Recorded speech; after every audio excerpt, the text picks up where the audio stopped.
Bengkulu Today.com, Zulman SJ, warga Bengkulu Utara yang diketahui merupakan pengusaha tambang di Bengkulu Utara, dikabarkan membeli kendaraan transportasi udara helikopter. Zulman SJ merupakan paman dari Wakil Bupati Bengkulu Utara, Ari Septia Adinata.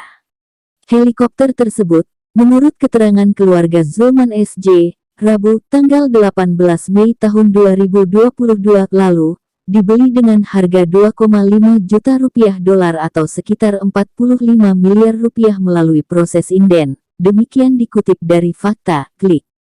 Sedangkan untuk jangka waktu inden, dibutuhkan sekitar 6 bulan. Sebagai penjelasan, inden adalah proses pembelian barang dengan cara memesan. Terkait pemesanan helikopter tersebut, tim sedang mengecek lokasi parkir yang rencananya untuk memperlancar transportasi via udara dari Napal Putih Bengkulu Utara ke Pelabuhan Pulau Baai Kota Bengkulu. Sedangkan untuk jangka waktu dibutuhkan sekitar 6 bulan sejak inden. Berdasarkan foto yang diterima media ini, helikopter yang diinden adalah jenis Helicity 505. Berdasarkan penelusuran, helikopter tersebut merupakan pabrikan Kanada.